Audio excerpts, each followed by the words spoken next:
Dans cette vidéo, je vais vous proposer une ébauche de correction des tâches suivantes. Tâche 1. Vous invitez vos amis à venir passer les vacances avec vous. Tâche 2. Sur un blog, décrivez votre artiste préféré et pourquoi vous l'aimez. Tâche 3. Sur un site internet dédié à la nature, vous avez lu les deux opinions suivantes au sujet de la chasse des animaux. Vous écrivez un court article que vous voulez faire paraître dans le journal de votre association. Restez scotchés. On se retrouve juste après le générique.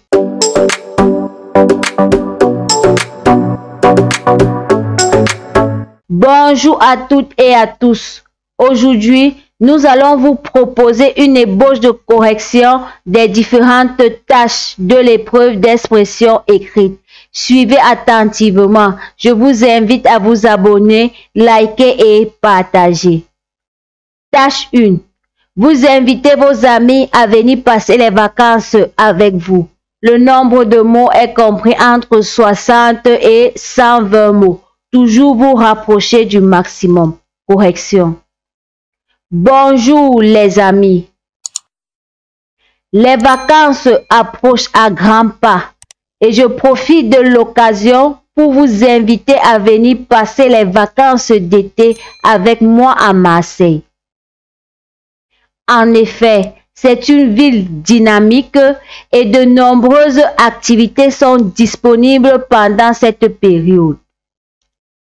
Le beau temps, la chaleur et la bonne humeur incitent les gens à sortir se détendre. Ce sera l'occasion pour nous de passer des moments inoubliables et de faire de très belles rencontres. Nous irons visiter le monument le plus connu qui témoigne du passé colonial de Marseille. Nous profiterons de ce beau temps pour aller à la plage Saint-Estève avec son eau turquoise et la vue exceptionnelle qu'elle offre. J'attends impatiemment vos réponses. À bientôt. Francis. Nombre de mots, 119 mots. Tâche 2. Sur un blog, décrivez votre artiste préféré et pourquoi vous l'aimez. Le nombre de mots est compris entre 120 et 150 mots. Je ne cesserai toujours de vous rappeler qu'il faut se rapprocher du maximum. Et dans notre exemple, le maximum de mots est 150 mots. Correction. Le portrait d'un artiste hors du commun. Bonjour chers internautes, j'espère que vous allez bien. Il est l'un des meilleurs chanteurs bassistes américains d'origine camerounaise au monde, plus connu sous le nom de Richard Bona. Son vrai nom est Bona Pendanya Yuma Elolo. Il est âgé de 55 ans. Il a une taille moyenne d'environ 1,67 m de hauteur. Il a un teint marron avec des longs cheveux tressés sous forme de rasta, de couleur noire, toujours attachés par un bandeau. Il a une tête ovale avec des yeux noirs. Il est très souriant et très comique pendant ses concerts. C'est pourquoi je l'aime. En plus, il chante en langue douala et ça me permet d'être plongé dans ma langue vernaculaire. Je vous recommande d'y assister à l'un de ses concerts afin de le découvrir. À très bientôt. Francis. Nombre de mots, 141 mots. Tâche 3. Sur un site internet dédié à la nature, vous avez lu les deux opinions suivantes au sujet de la chasse des animaux.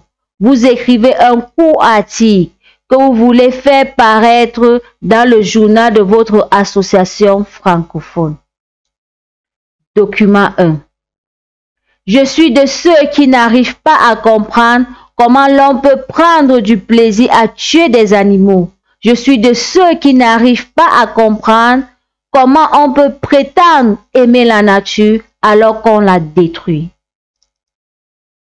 Document 2. Les gens chassent pour différentes raisons.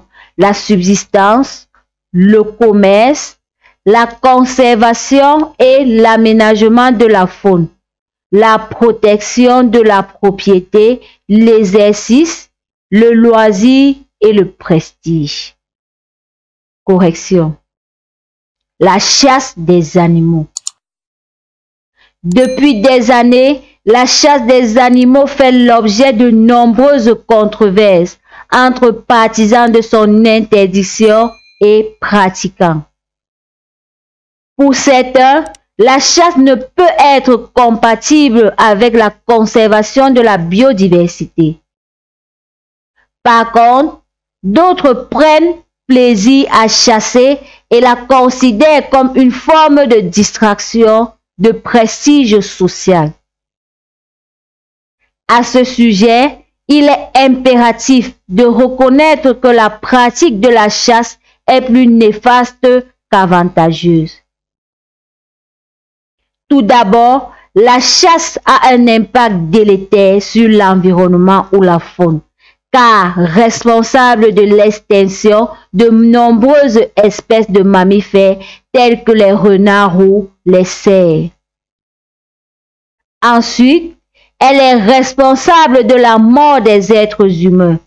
Par exemple, en France, on compte tous les ans une centaine d'accidents de chasse, causant une dizaine de morts et de nombreuses blessures graves. Pour conclure, bien que la chasse a de nombreux effets négatifs, il n'en demeure pas moins qu'il existe de rares cas où elle est bénéfique à la biodiversité. Nombre de mots, 164 mots. Arrivé au terme de cette vidéo, j'espère qu'elle vous plaira. Surtout, n'oubliez pas de vous abonner, liker et partager pour nous encourager. À très bientôt dans les prochaines vidéos. Bonne chance!